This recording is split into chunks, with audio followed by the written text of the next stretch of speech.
¿Qué tal, amigos? Estamos dando comienzo al programa Tertulia de Entretenedores. En esta ocasión tenemos al fiscal regional, don Mario Carrera.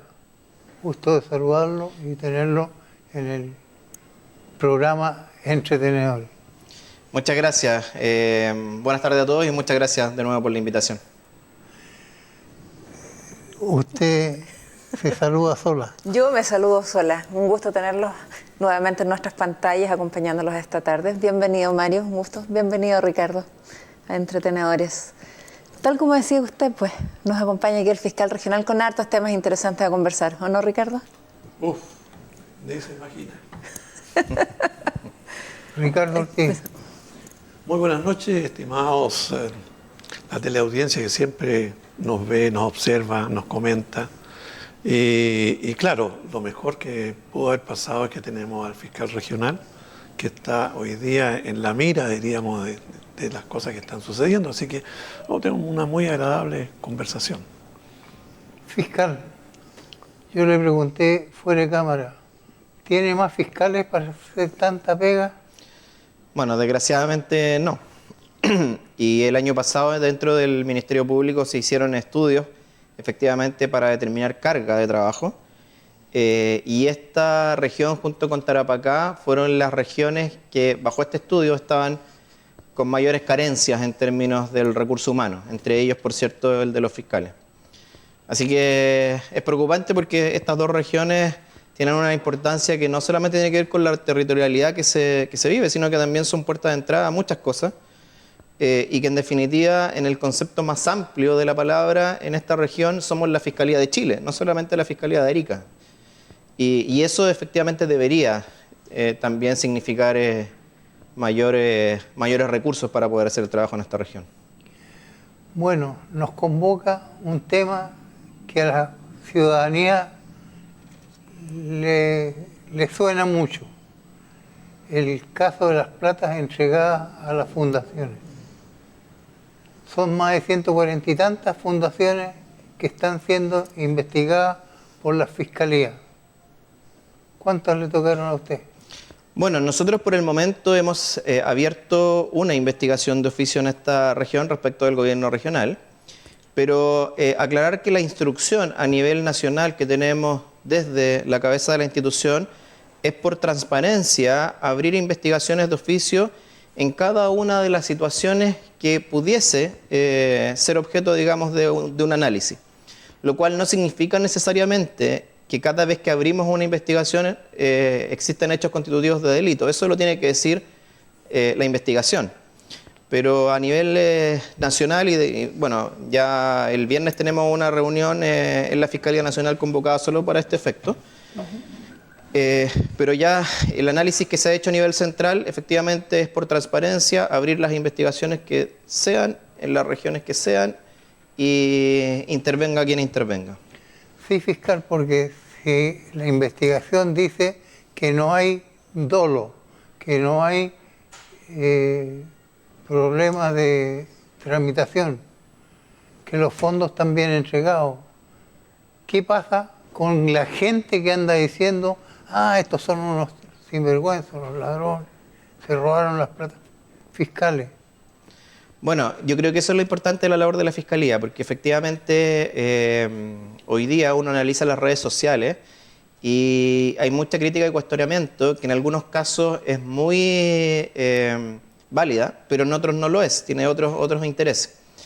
Y por lo tanto las investigaciones que nosotros estamos abriendo y estamos realizando entendemos que no solamente benefician aquellos casos en los que efectivamente hay delito, sino que también me imagino que darán tranquilidad para aquellas personas que están siendo injustamente también metidas en el mismo saco. Entonces, por eso desde la Fiscalía Nacional, reitero, la instrucción es abrir investigación en cada uno de los hechos que se esté denunciando por cualquier vía, digamos. Y sin ir más lejos, la causa que iniciamos nosotros de oficio, el único antecedente eran algunas declaraciones en redes sociales. Por lo tanto, pero para nosotros y por el mandato instruido desde el fiscal nacional era suficiente como para, por mayor transparencia, abrir una investigación. Ahora, Mario, dentro de toda esta investigación que se está iniciando recién, y bien lo decía usted respecto a esto que la investigación al final va a determinar si hay hechos o no hay hechos constitutivos de delito. Hay algo que también le llama mucho la atención a la ciudadanía y es el hecho que Arica puede ser una de las pocas, una de los únicos ministerios públicos que reciben financiamiento directo del gobierno regional, que es lo que permitió armar toda esta unidad de crimen organizado. ¿No hay alguna incompatibilidad, algún conflicto de intereses o alguna cosa, o tal vez por esa misma transparencia, pedir que la investigación la lleve otro ministerio público y no el mismo de Arica y Parinacota? Bueno, eso es muy buena la pregunta, porque el gobierno regional, dentro de las labores propias de su función, el año pasado, por ejemplo, entregó fondos a la Policía de Investigaciones, a Carabineros de Chile y también a Gendarmería. De hecho, se aprobó la compra de un helicóptero. Vamos a interrumpir un poquitito. Está teniendo una llamada en este momento urgente del fiscal nacional. Así que, por favor, ya. Para que vaya, vamos a interrumpir un poquitito esto. Así es el trabajo, pues. Eso pasa con los fiscales y así pasa con el Ministerio Público. Y efectivamente... Pero hay una cosa que tú como abogada es... no se te escucha. ¿Ah? No se te escucha. ¿No se me escucha? No, yo sí lo escucho, pero ahora estaba hablando bajito. Ya. ¿Qué cosa? La Fiscalía actúa porque las redes sociales aparecen. No, la Fiscalía frente a una denuncia concreta o de repente... La Fiscalía tiene la obligación de iniciar una investigación, ya sea de oficio o a petición de parte cuando encuentre que hay hechos que son constitutivos de delito. ¿Cómo los encuentra? En este caso, por ejemplo, la instrucción desde la Fiscalía Nacional, de acuerdo a lo que nos dice el fiscal regional, es porque hubo una instrucción que de oficio se iba a iniciar una investigación por el tema fundaciones. Correcto. De oficio, o sea, empezaron a buscar aquí en Arica qué es lo que había para poder iniciarla de oficio y existen estas denuncias a través de redes sociales. Al final es el fiscal regional en cada fiscalía quien lleva la batuta de qué es lo que se va a investigar o no cuando es de oficio. Ya si es de carácter relevante, si no. Generalmente operan todas estas instituciones a través de una denuncia. La denuncia para que los delitos sean investigados por el Ministerio Público pueden ir directamente en el Ministerio Público, se pueden hacer en Carabineros o se puede hacer también a través de la PDI. Esas tres vías tiene una persona para solicitar al Ministerio Público que inicie una investigación. Pero me imagino que esa persona va con pruebas, va con algún antecedente o solamente, mire, me pareció... Lo que pasa es que siempre cuando uno interpone una denuncia, sea donde sea, estas entidades, ya sea Carabineros, PDI o el mismo Ministerio Público, dice, bueno, pero ¿qué antecedentes tiene usted de base para yo poder iniciar la investigación? Porque también hay que recordar que cualquier inicio de investigación o movimiento del sistema estatal implica recursos. Entonces, por un simple dicho, yo no puedo destinar cierta cantidad de recursos y menos con la falencia de fiscales que existen a nivel nacional. Todos sabemos de que desde que se hizo la reforma procesal penal y se creó el Ministerio Público, se hizo en base a cierto número de fiscales por cantidad de habitantes y nos hemos dado cuenta que en estos años esta cantidad de habitantes ha ido aumentando de forma considerable. O los delitos. Y los delitos... ¿Qué más decir? O sea, la cantidad de delitos es impresionante. O sea, se suponía que cuando se hizo el proyecto que creaba el Ministerio Público, se establecía que un fiscal, que está compuesto, está el fiscal, más el ayudante, el abogado ayudante fiscal, que es el que le ayuda a tramitar, investigar y todo el asunto, no iba a tener un peso de carga más allá de 25 a 30 causas cada uno, que era lo que se pronosticó en ese momento.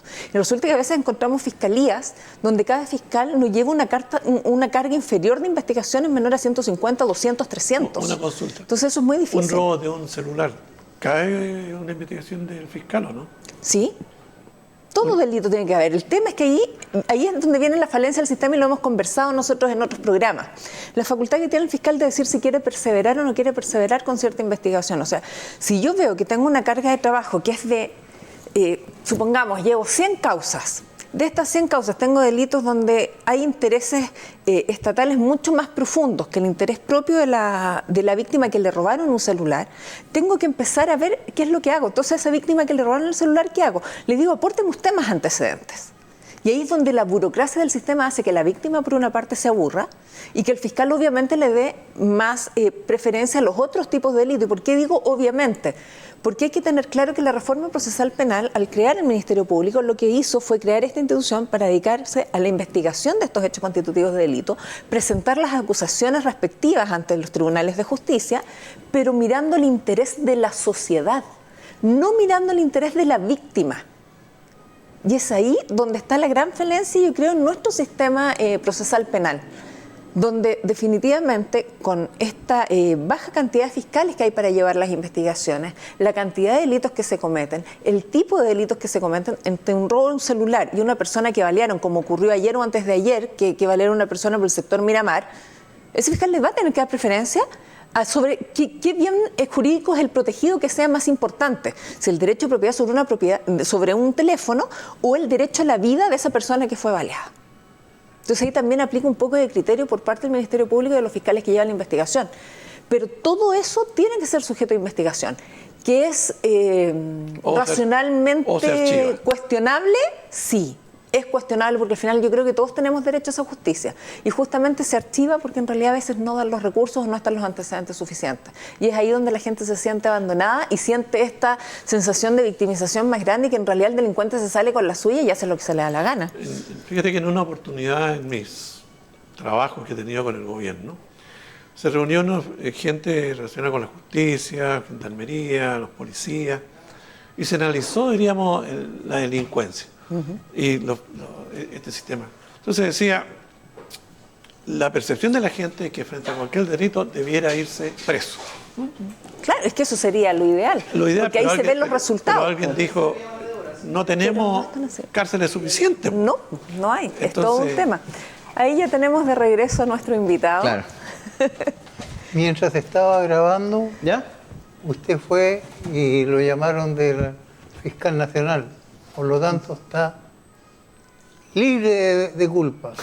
Sí, no deja de trabajar aquí el fiscal regional. Así se ve el trabajo de la Fiscalía. Sí. Bueno, retomando la pregunta y para retomar este tema de conflicto de intereses, ¿qué podría a lo mejor surgir respecto al apoyo que tienen desde el gobierno regional para el funcionamiento de estas unidades? Claro, bueno, ahí hay que explicar cuestiones bien simples, pero que de todas maneras hay que recalcarlas. Es que a la gente le hacen ruido, A la gente, por eso claro. que es importante. A ver, las causales de inhabilidad, digamos, tienen que ver con la persona. O sea, si por ejemplo este fiscal regional o cualquiera de los fiscales asignados a este tipo de causas tiene una situación de amistad, de parentesco, incluso de enemistad respecto de alguna persona integrante de otra institución, evidentemente tendría uno que inhabilitarse, ¿ya? O negocios, o arriendos, o contratos, cualquier tipo de relación. Eso en el caso de que existiera, efectivamente tendría que ser así. Ahora, en esta región no se da ninguna situación de aquella. Yo, si bien es cierto, soy erigueño, pero me crié en otra región, por lo tanto, mis redes de amistad, la verdad es que no están en esta región en términos de relaciones o compañerismo, sea por universidad, sea por colegio, sea por barrio, etc. Por lo tanto, desde ese punto de vista no hay ninguna inhabilidad. Ahora, si el solo hecho de traspaso de recursos implicara entre una institución y otra algún tipo de inhabilidad, bueno, la respuesta es que no, eso no funciona de esa manera. Y tanto es así que se daría la paradoja, imagínense, que respecto de la Policía de Investigaciones se adquirió todo un software y un sistema por parte del gobierno regional. Significaría que tendría que traer policías de otra región para investigar acá, porque si ocupamos la misma lógica de análisis, Carabineros recibió o se autorizó la compra de un helicóptero para esta región, sí. Significaría que ninguno de los funcionarios de Carabineros podría realizar alguna actividad investigativa respecto del gobierno regional en este caso. Y Gendarmería también recibió fuertes recursos de apoyo, digamos, para el control en la cárcel, producto también de los cambios que se están viviendo en esta región en particular. Entonces, si se fija, si extremáramos ese análisis de inhabilitar a las instituciones que recibieron algún tipo de fondo de la institución que está habilitada para transferir fondos, no quedaría, por lo menos en el área de justicia, ninguna institución habilitada. Sí, pero igual hay que tener presente que tanto Policía de Investigación y Carabineros operan bajo el orden y mandato del Ministerio Público en lo que es el proceso de investigaciones. Y por eso que ahí la relación y el cuestionamiento es más grande, porque si bien legalmente, tal como dice usted, no existiría esta inhabilidad, hay un tema de transparencia y de cuestionamiento de la ciudadanía donde ya está desconfiada de todas las instituciones que están en nuestro Estado. Y eso se ha demostrado de manera impresionante a nivel nacional, donde la gente ya no cree en la justicia, no cree en el Ministerio Público, pierde la confianza también en las policías a veces, pierde porque también se siente desamparada y se siente de que en realidad estamos siendo víctimas en general de delitos y no hay resultados, porque esos resultados tampoco se hacen públicos. Entonces, de ahí esta pregunta de, si bien legalmente tal vez no exista este conflicto de intereses, ¿es transparente, prudente o conveniente llevar necesariamente esta investigación a través del Ministerio Público de Arica, o tal vez sería prudente decir, mire, está ocurriendo esto, nosotros recibimos, a lo mejor para mejor transparencia, traspasémoslo al Ministerio Público de otra región? Lo pregunto claro, porque han sido cuestionamientos que se han visto y que me han, me han hecho. Y se entiende absolutamente esa lógica, de esa forma de pensar. Pero, por ejemplo, paralelamente... O en el ¿Cómo mismo... le devolvemos esa confianza a la gente? Sí, si en el fondo es eso. yo lo entiendo. Uno podría hablarlo desde lo personal. Yo quisiera, si alguien tiene algún cuestionamiento de mi trabajo en los últimos 20 años, me gustaría escucharlo. Pero acá yo no me represento a mí, yo represento a una institución. ¿Sí? Y en este caso la Fiscalía Regional de Arica. Y yo le puedo garantizar que tanto quien la dirige, que en este caso circunstancialmente me corresponde a mí, como los fiscales que forman parte de esta institución, no están, digamos, sujetos a un tipo de cuestionamiento en los términos que usted lo plantea. Creo que tenemos muy buenos fiscales en esta región y en general hemos dado cuenta de eso constantemente. De eso no hay dudas, y ojo, de acuerdo. la fiscalía, y esto a nivel mundial. Por eso que políticamente se trata muchas veces de controlar a los ministerios públicos en los distintos países, porque terminan siendo el último bastión de protección del Estado de Derecho, en definitiva. Y eso, créame que por lo menos en lo particular me lo tomo muy en serio, y por lo menos lo que veo en los fiscales, en el trabajo diario que realizan también. Eso no quiere decir autocomplacencia, porque de todas maneras diariamente estamos revisando en la unidad de gestión cada una de las cuestiones que realiza. O sea, no por eso tienen carta blanca para realizar su trabajo. Pero di como ejemplo estas otras 3 instituciones, pero hay otra cosa que también hay que explicar. Justamente cuando nosotros hicimos el análisis de ver cuál era la mejor forma de recibir estos recursos para potenciar las investigaciones que nos han dado muy buenos resultados en la región, también quisimos hacerlo de manera correcta, que no se prestara para esos cuestionamientos. ¿Y cuál es la fórmula que se utilizó? Bueno, es muy simple. El Ministerio Público de esta región no recibió ningún recurso, ninguna transferencia desde el gobierno regional. Como si la policía, digamos, o la otra institución. Lo que se hizo acá fue una rebaja presupuestaria. O sea, el gobierno regional le dijo a la Dirección Central de Presupuesto, queremos recibir este año a -1. Y ese -1 se transfirió a nivel central. Y nivel central no lo transfirió a la región de Arica. Nivel central lo transfirió a la Fiscalía Nacional. Por lo tanto, técnicamente la Fiscalía de Arica no recibió ningún dinero de manera directa desde el gobierno regional. Y por lo tanto, el control de todos estos recursos está a nivel central, en el Ministerio Público, digamos, a nivel central. Entonces, eso a nosotros también, sin que, nos da más tranquilidad a nosotros para poder sentarme acá y decirlo y explicarlo de esta manera, ¿no? Por lo tanto, no es que nosotros estemos viendo efectivamente ese dinero de manera directa en nuestra cuenta regional, sino que ese dinero entró a nivel central. Quizás eso implica una burocracia mayor a la hora de gasto de recursos, porque tengo que pedirle autorización a nivel central para la ejecución, pero es la forma, creo que da aún más transparencia. Y muy bueno que se aclare la forma, porque en realidad siempre... Pero estamos acostumbrados que la gente juzga a priori. Y por eso que me interesaba que diera la explicación, porque siempre se habló de titulares de los dineros que asignaba el gobierno regional al Ministerio Público en Arica. Esos eran los titulares. Entonces es importante que la gente vaya viendo cómo realmente se van haciendo las cosas, que era lo que pasó en el programa pasado con Jimena, que también se aclaró el asunto. Fíjate que yo diríamos que en la administración del Estado hay un tremendo error. ¿Cuál es? Que le entrega, primero en la descentralización, regionalización, le entrega fondos, ¿no es cierto?, a los gobiernos regionales. Pero los gobiernos regionales a su vez empiezan a entregarle a Carabineros, que no debiera ser así. Quien debiera proveer de todo esto, de los vehículos, de todo lo demás, es el gobierno central a través de su ministerio. Y si no lo hace... No, escúchame, porque, a ver, pongámoslo, somos seres humanos, con lo bueno, lo malo, ¿no es cierto?, con nuestras características. Yo estoy enamorado de los Carabineros, por lo tanto, le entrego vehículos, todo lo demás. Y de repente, por X razones, a mí me llevan esposado para allá. ¿Cómo cree usted que Carabineros me va a tratar. Igual que cualquier delincuente, no pues. No me va a tratar como cualquier delincuente. Porque de una u otra manera está el corazoncito, mira, este hombre se portó bien con nosotros, pero 50 Se cae la vehículos están- subjetividad del ser humano. Obvio, ¿Ah? obvio. ¿Te das cuenta? Porque en definitiva, te insisto, somos seres humanos. Tú tienes familiares, amigos, ¿no es cierto? Amigos de infancia de repente, y por X razones pasa algo. Entonces, eso forma parte del quehacer del ser humano. Lo que tiene que hacer el Estado es entregar los fondos ellos para asumir ellos la responsabilidad. Y el gobierno regional dedicarse exclusivamente a temas regionales, pero no nacionales. O sea, que se quede dormido el gobierno regional. No, tiene muchas cosas que hacer. Tiene, pero infinidades de actividades que nosotros vemos que hay falencias. Eso lo vamos a tener que conversar cuando tengamos aquí algún parlamentario que quiera. No, pero meterse a ver, en el tema, un parlamentario, uno entre 50 y 155, Sí. o sea, podrá decir lo que sea, pero si no tiene votos detrás, está sonado. O sea, Completamente de recibe el sueldo, está ahí.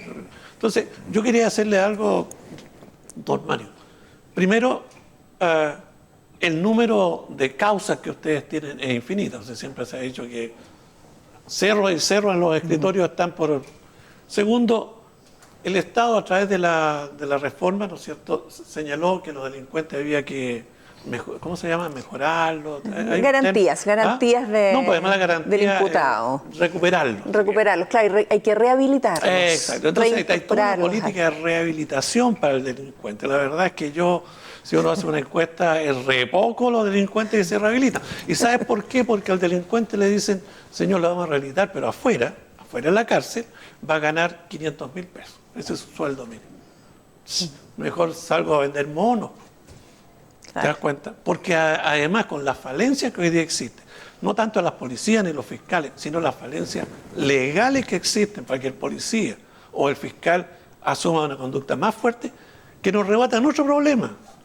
El fiscal no puede mandarlo, yo no sé si ustedes mandan a la cárcel, no, pero vamos suponiendo que los manda a la cárcel. Gendarmería dice, oiga, esta cárcel está hecha para 1.000, llevo 3.000, y el juez me sigue enviando más y más. Esto va a colapsar. Entonces el juez tiene que decir, ¿lo mando a la cárcel para que colapse? ¿O le doy medidas alternativas? Cárcel su casa, etcétera. Pero ahí usa el criterio el juez. Bueno, pero el criterio... ¿Tienen? ¿Algunos? Bueno, el juez no puede tener criterio, el juez aplica la ley. Tiene que aplicar la ley. Ahora, en estricto rigor, si nos vamos al criterio... Y la cárcel está repleta. ¿Qué hace el juez? No sé, porque Se lo lleva a la casa. Es que acá ese ya es don un Mario tema de podrá decirnos gendarmería cómo y el resuelve ese tema. Sí. ¿Cómo se resuelve ese tema? Bueno, mire, yo creo que los errores que hemos tenido como sociedad, aquí ya voy a salir un poco de mi cargo actual, y quizás hablar un poco como académico, pero no vemos esto de manera sistémica. Entonces, porque la criminalidad tiene distintos factores, desde lo preventivo, ya lo punitivo cuando se ha cometido un delito, y después de lo que significa la reinserción en materia de ejecución de pena. Pero cada vez que, y esto es importante que lo tengamos claro, cada vez que encerramos a una persona, reitero, estoy hablando desde lo académico, cada vez que encerramos a una persona y, por ejemplo, lo condenamos a una pena de 5 años y 1 día por un robo con intimidación, yo le garantizo, y nuestro sistema garantiza, que en 5 años, 2 días, tengamos a un sujeto cometiendo otros ilícitos. Y con una maldad, por así decirlo, mucho mayor a aquella con la cual ingresó. Nos dimos cuenta en pandemia mucho lo que era estar encerrado. Ya, imaginemos ese encierro en situaciones con muy mala comida, con muy malas condiciones, con otras personas que están abusando efectivamente de ese sujeto que ingresó por primera vez, porque tienen mayor jerarquía al interior. Entonces, imagínense el grado de frustración que se va acumulando al interior de esa cabeza. Lo único que garantizamos es que 5 años, 2 días después, ese sujeto salga, y salga peor, efectivamente, porque ahora va a salir con esa mente ya sometida a esa suerte de tortura durante 5 años. Y va a aprender más maña. Es que ni siquiera se trata de aprender, se trata de cómo los seres humanos, cuando tenemos o somos sometidos a fuerte estrés y frustración, tendemos a trasvasijar ese estrés, esa frustración en el otro. Entonces, imagínense, si teníamos una persona que fue capaz en un principio de cometer un delito, va a ser capaz de cometer ese mismo delito, pero ahora con un grado de frustración y de pérdida de sensibilidad absoluta si es que algún momento la tuvo. Entonces, dicho eso, creo que como sistema fallamos en varias etapas. Quizás en pesquisar en primer momento, cuando usted hace un análisis con lupa y ve dónde se crió esa persona, en qué situaciones se educó, usted dice, bueno, aquí fallaron varias instituciones que no estuvieron a la altura de ese niño, que luego se transformó efectivamente en un delincuente y estuvo o fue capaz de cometer ciertas barbaridades respecto de otros. Pero cuando lo encerramos, tampoco nos preocupamos de recuperar algo de humanidad que pueda haber tenido esa persona, sino que lo único que queremos es como una venganza por el hecho que cometió. Pero no nos damos cuenta de que lo único que logramos con esa venganza es que cuando salga, va a salir aún con un grado de frustración que lo va a hacer capaz de cometer nuevos delitos y mucho más graves. Y si ustedes toman cualquier carpeta de los presos que tenemos actualmente y analiza esta historia de vida, va a llegar sin duda a estas conclusiones. Triste conclusión. Es una triste conclusión. Es una triste. Pero eso ¿qué nos deja como moraleja? Que tenemos que tratar de darle un análisis sistémico a esto y no en el corto plazo. O sea, claro, acá en Arica tuvimos un tema que nos obligaba a actuar en el corto plazo porque nos vimos sobrepasados como sociedad por lo que estuvimos viviendo con el ingreso irregular, con las bandas a las cuales no estábamos acostumbrados, con 45 homicidios en un año, que era una cuestión que no estábamos acostumbrados. Entonces nos obligó. Pero ahora ya que estamos nuevamente en esta región, entrando a niveles pre-pandemia y pre a estos hechos, tenemos que ya nuevamente sentarnos y tratar de analizar esto con más perspectiva. Pero mira, Vamos a hacer un alto sí. y volvemos de inmediato. Hay que pasar avisos también. ¿Y luego en qué pago?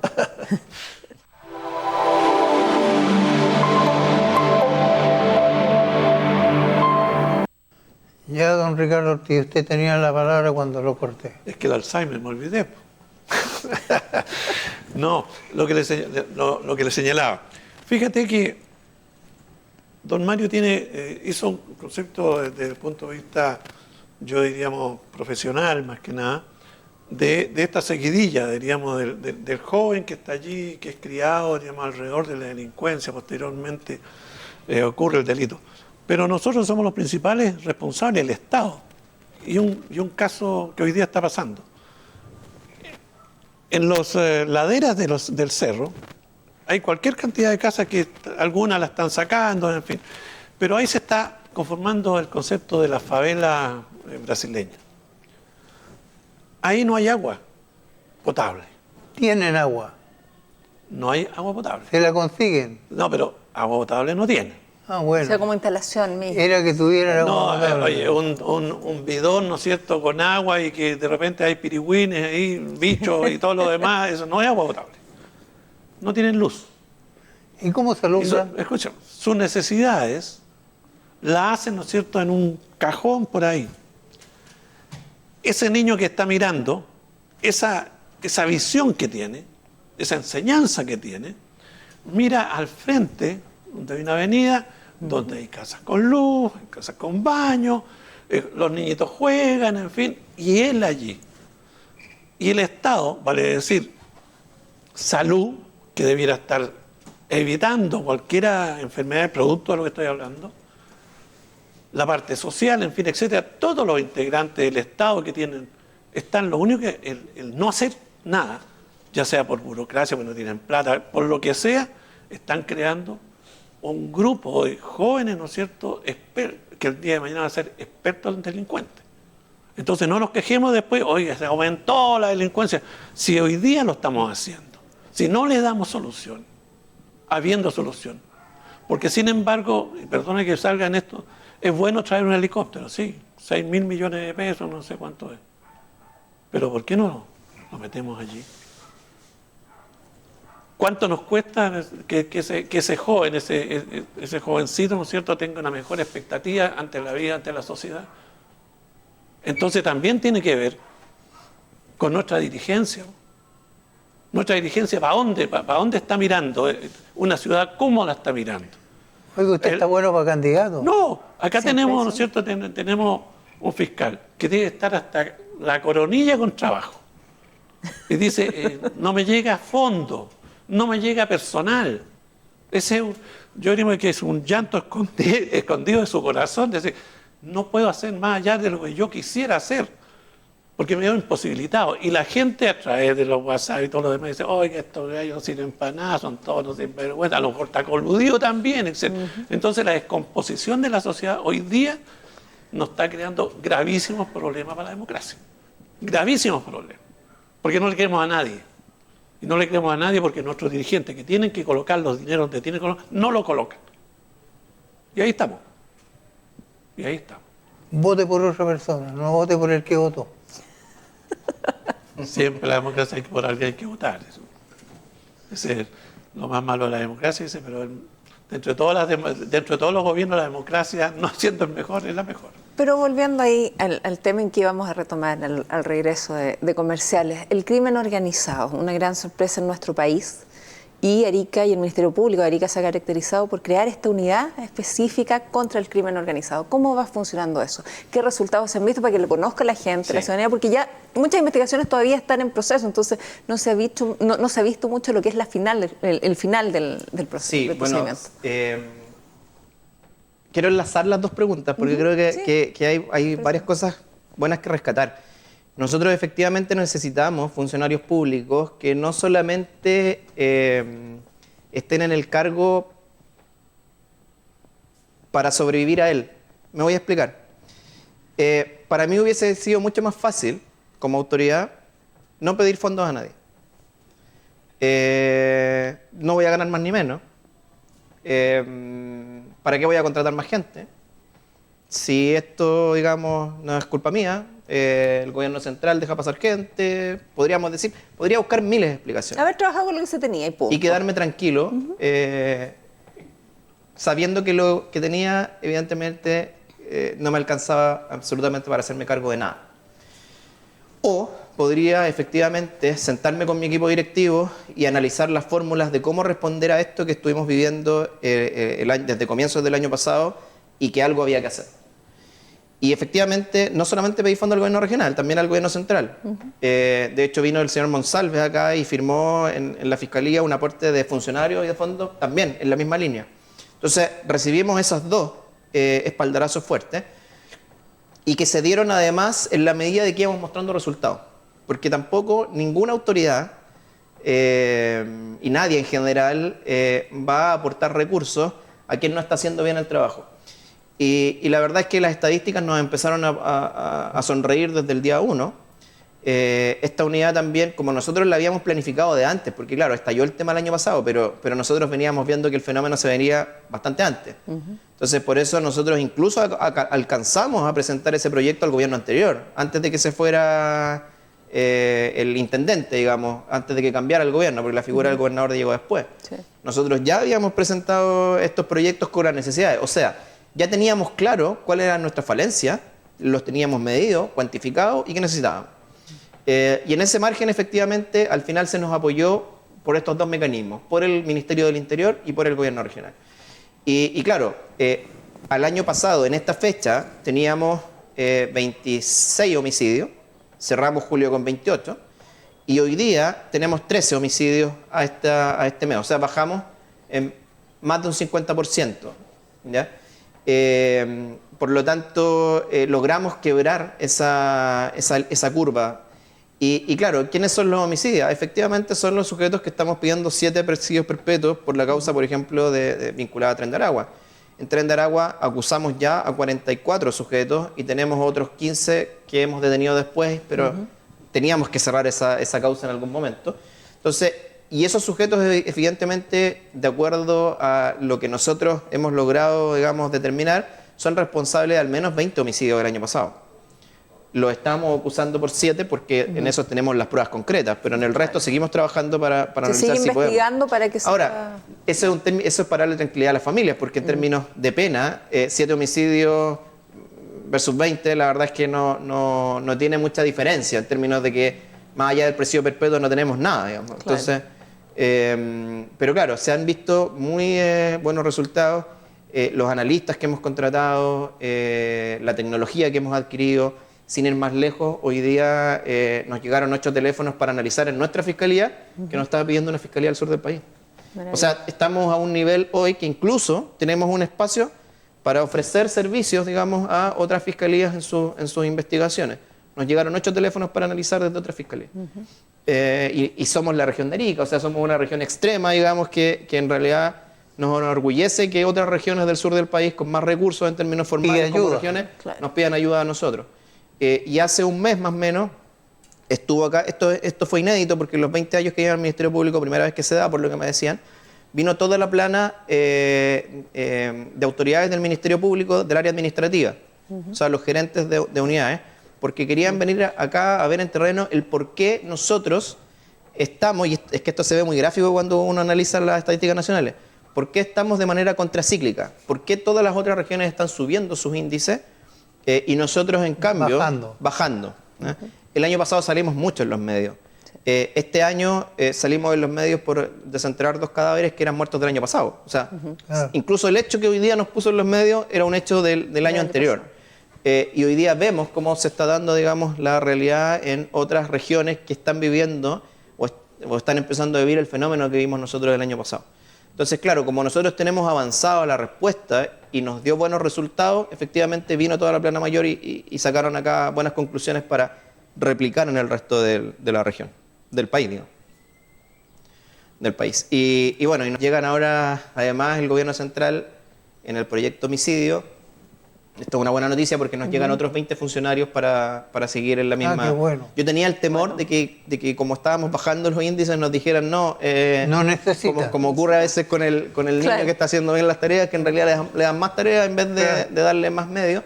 No, nos mantuvieron, digamos, dentro del mismo proyecto. Por lo tanto, eso nos va a servir para seguir avanzando en la misma lógica. Entonces, estamos bien contentos de esa decisión del gobierno. Son 9 regiones las que reciben esos recursos. Nosotros vamos a recibir 20 funcionarios más. Fiscal, no puedo dejar de preguntarle algo que me inquieta desde mucho tiempo. Usted estuvo a cargo de la investigación de los 2 carabineros que mataron en la frontera. Cuéntenos algo, aunque sea poquito. Sí, yo estuve a cargo, desgraciadamente no pude tomar ese juicio oral. Ya no era fiscal en la región, por lo tanto a mí me correspondió hacer la labor investigativa. Fue muy difícil, de hecho estuvimos en frontera mucho tiempo, también hice diligencias desde Perú hacia la frontera con cooperación internacional. Yo llegué a la convicción absoluta de que la persona que estaba privada de libertad era el autor. Y claro, era una causa muy difícil porque efectivamente un sitio del suceso en el altiplano con las condiciones que tiene no es un sitio del suceso equivalente en ciudad cuando uno puede hacer un trabajo forense con mejores resultados. Allá es muy difícil. Sin perjuicio de ello, creo que se logró la detención en su momento y como nosotros teníamos la certeza por un tema de experiencia, a ver, cuando una persona comete un delito, o voy a retroceder un paso antes, cuando tenemos 100 delitos y esos 100 delitos están sin resultado, no quiere decir que haya 100 delincuentes actuando en la vía pública, sino que tenemos 1 o 2 que son culpables de esos 100 delitos. Por eso tenemos que fijarnos bien en cómo investigamos masivamente. Bueno, acá nos ocurrió algo similar, porque cuando detuvimos a esa persona dijimos, mira, yo hice un levantamiento de todos los últimos años, de todos los hechos constitutivos de delito que habían afectado al sector del altiplano. Y haciendo ese trabajo, logramos determinar 8 donde podría tener participación este sujeto. Y de esos 8, en el análisis ya en terreno, logramos obtener prueba concreta en 2 de ellos. Y eso nos daba una suerte de tranquilidad en el sentido de que si no lográbamos la condena efectiva por el hecho de que fueron víctimas los carabineros, al menos teníamos otros 2 delitos ya acreditados por los cuales podíamos efectivamente imputar.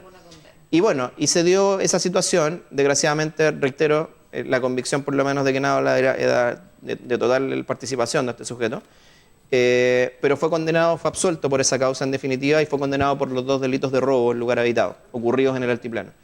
Y fue condenado, por tanto, al menos a una pena superior a los 12 años, si no me equivoco. Ahí me pierdo porque estaba fuera de la región. Y una vez que cumpla él debería ingresar en Bolivia a responder por un delito de homicidio que fue por el cual se practicó la detención en ese momento en Charaña por parte de la comunidad, y porque fue la comunidad que antes de lincharlo, por así decirlo, por ese homicidio que había cometido ahí, lo entregó a Carabineros de Chile, que era para ellos, para esa comunidad de Charaña, una institución con mayor confianza en torno a hacerse cargo de este sujeto que había cometido delitos no solamente acá, sino también en Bolivia. Le devuelvo el tema. Volvemos al tema. Pese a todo el trabajo que está haciendo el Ministerio Público, la ciudadanía todavía se siente con esta sensación de inseguridad. El comercio sigue cerrando temprano. ¿Cómo se pueden comunicar con la gente o cómo darles la tranquilidad de que efectivamente se está haciendo la pega? Porque generalmente lo que aparece en prensa o en titulares es: pasó a control de detención, quedó libre, tiene que presentarse. Y la gente no ve el resultado, porque al final cuando salen las sentencias, nosotros que nos manejamos el tema sabemos cómo funciona, pero la gente que no, cuando sale la sentencia, eso no aparece. No aparecen las condenas. No, claro. Dentro de estas investigaciones, ¿cuántas ya tienen condena? ¿Todavía no hay fecha de juicio? ¿Qué es lo que se puede esperar? ¿Y qué puede esperar la señora Juanita, que le robaron el balón de gas o el celular, si es que va a tener alguna respuesta por parte del Ministerio Público? Bueno, en lo vinculado a crimen organizado, ya se dedujo acusación en contra de 44 de las personas detenidas y que están privadas de libertad. O sea, ellos en este momento están presos. Dejémoslo ahí para que la gente, en términos simples, para que la gente sepa. Simples. Y se suman a otros 15 que están en la misma situación también por crimen organizado. Ya. Pero esos 44 están efectivamente esperando el juicio ya. La investigación está cerrada, nosotros entendemos que ya hemos reunido pruebas suficientes. La audiencia de juicio, o sea, de preparación del juicio oral, que es donde se va a despejar cuáles son los medios de prueba que va a escuchar en definitiva el tribunal oral. Eso se va a realizar en septiembre. ¿Ya? En septiembre ya está la fecha fijada. Esa audiencia de preparación va a durar varias semanas, probablemente porque el cúmulo de pruebas que nosotros hemos puesto a disposición de las defensas es altísimo. Bueno, pero una vez que se haga ese despeje, y la audiencia, reitero, puede durar varias semanas, se va a fijar luego la audiencia derechamente de juicio oral, y estamos analizando dónde hacerla. Hoy día es un problema grande porque las medidas de seguridad que tenemos que tener para hacer ese mega juicio son complejas. Y ahí también nos están mirando a nivel nacional, porque esto es nuevo para todos, digamos. Los detenidos, o de esos 44, hay solo 15 que están en esta región. El resto han sido trasladados a distintos penales del país. Puerto Montt, Biobío, Rancagua, La Serena. La verdad es que han sido repartidos precisamente para que no actúen o no sigan actuando como grupo al interior de nuestro penal. Claro. Así que todos los que ejercían algún rango de liderazgo o algún ascendente con el resto, los hemos trasladado. Pero nos genera el problema del juicio oral. ¿Dónde lo vamos a hacer? Y ahí estamos analizando una decisión que tiene que tomar el tribunal. Nosotros ya hemos puesto los antecedentes. Una opción es que se haga al interior del penal de Hacha, incluso. Fuimos a ver el sector de la capilla que tienen ahí.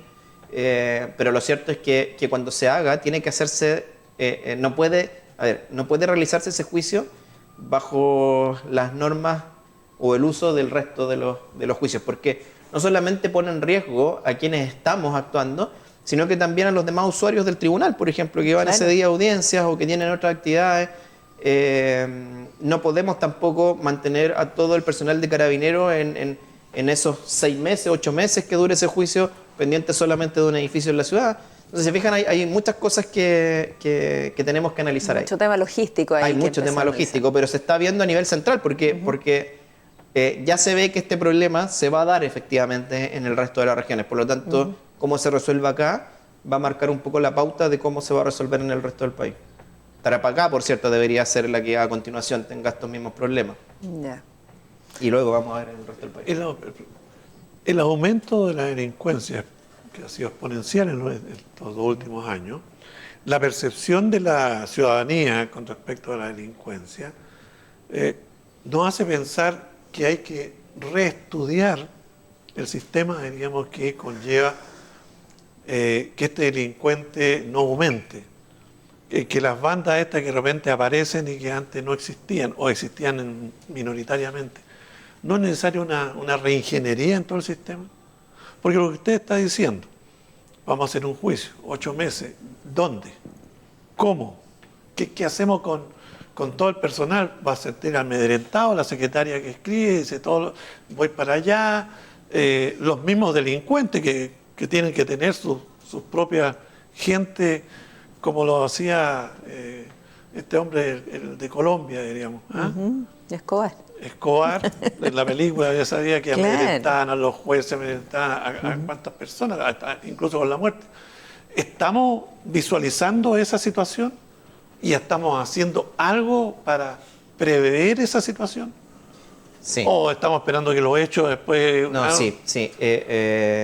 También es muy buena pregunta esa, porque el año pasado, a principio de año, cuando yo presenté todos estos proyectos, me tildaron de exagerado en muchas cosas. Y hoy día están replicando estas mismas cuestiones que eran tildadas como exageradas en el resto del país. Pero ¿qué es lo que me pasa a mí? Yo tuve un pasado vinculado a la Asociación de Fiscales. No sé si alguno sabe, pero fui 11 años parte del gremio. Estuve en todos los cargos posibles, presidente, vicepresidente, tesorero, secretario, todo. Y ahí había mucha vinculación y formaba parte, y sigo formando parte, de la Federación Latinoamericana de Fiscales.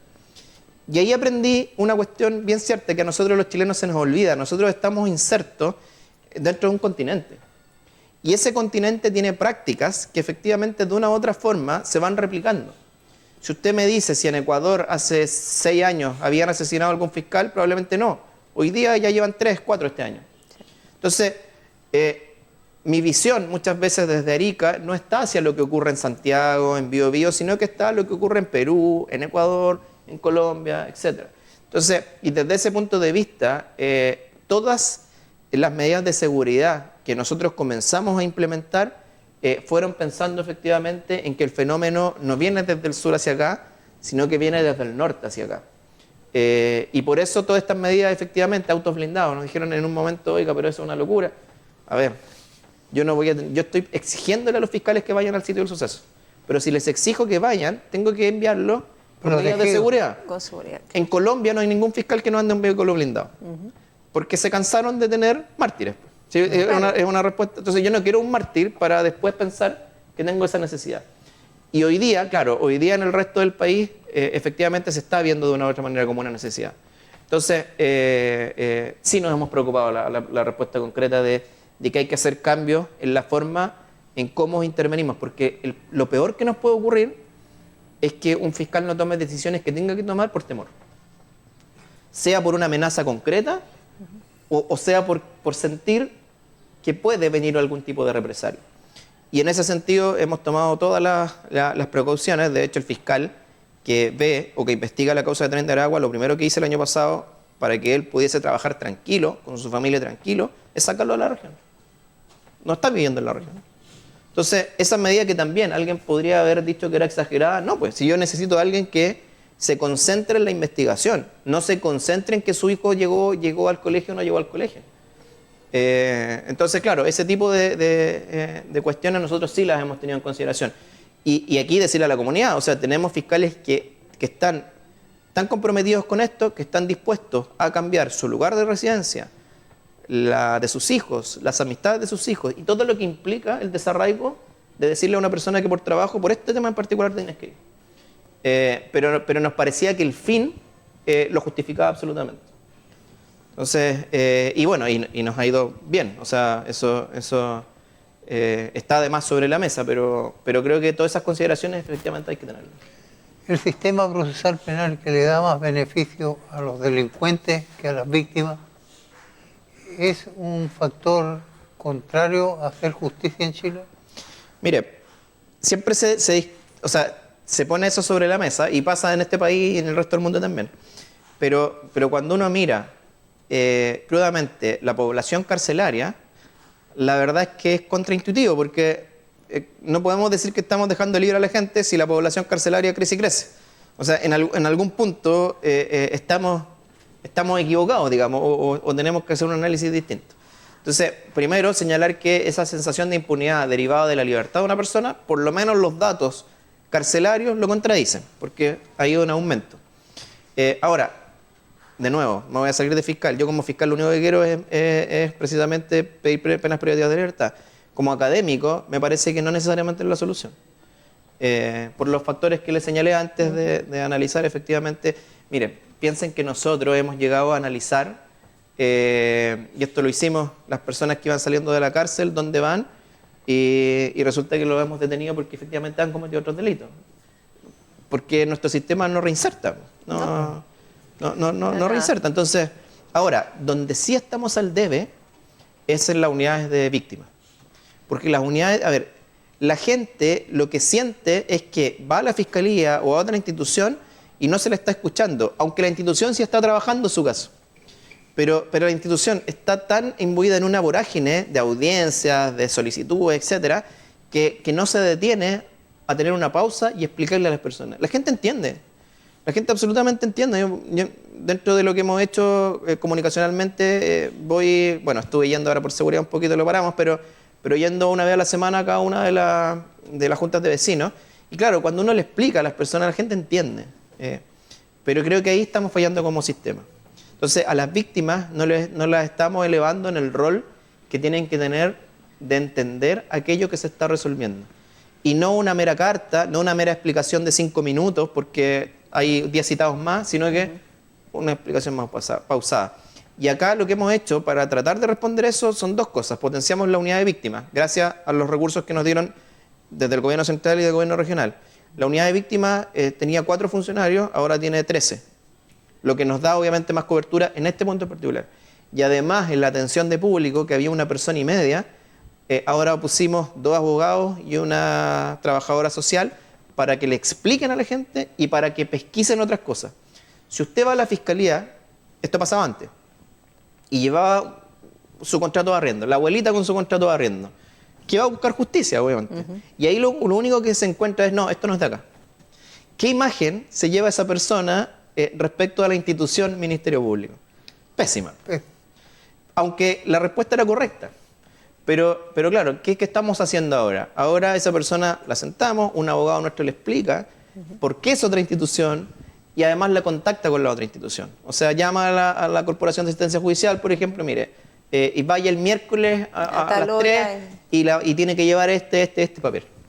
Esa persona que se va en ese momento ya se va con una sensación de que fue escuchada y que no la están peloteando. Fue atendida. Estamos llegando al final, fiscal, y qué interesantes fueron los temas. Minuto final, cortito.